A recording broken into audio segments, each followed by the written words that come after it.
Mana lah? Gati bakka. Gaji bakka kan?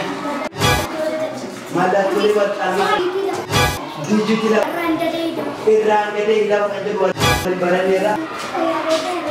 Oh ya bota irrigasan.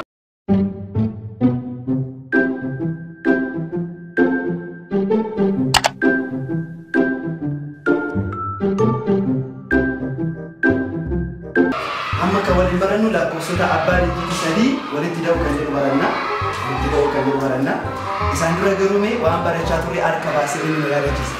Waan barachaa turre harka baasee inni nu yaadachiisa. Mana la Gati bakka. gaji bakka kan? Malah tulis buat alma. Digital. Irang gede hilang aja buat barang merah. Oh ya bota irrigasan.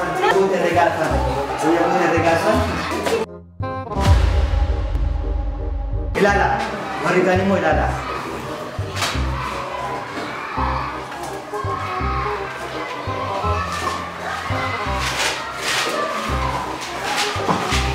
Baay'ee gaarii sabab lakkoofsonni digitii sadii qabu.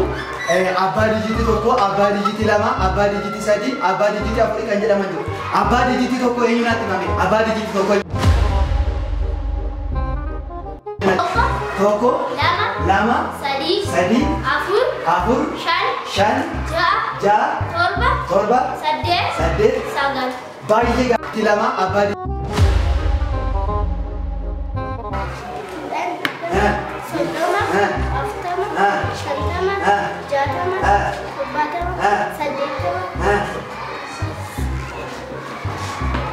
Abbaan digitii sadii dhibba tokko irratti jalqaba. Dhibba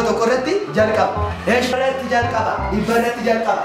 Abbaa digitii sadii keessa abbaa digitii sadii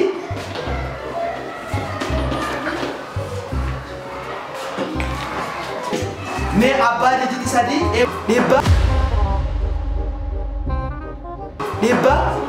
dhibba lama dhibba sadii dhibba afur dhibba shan dhibba ja'a dhibba torba dhibba saddeet dhibba sagalii sagaltamii.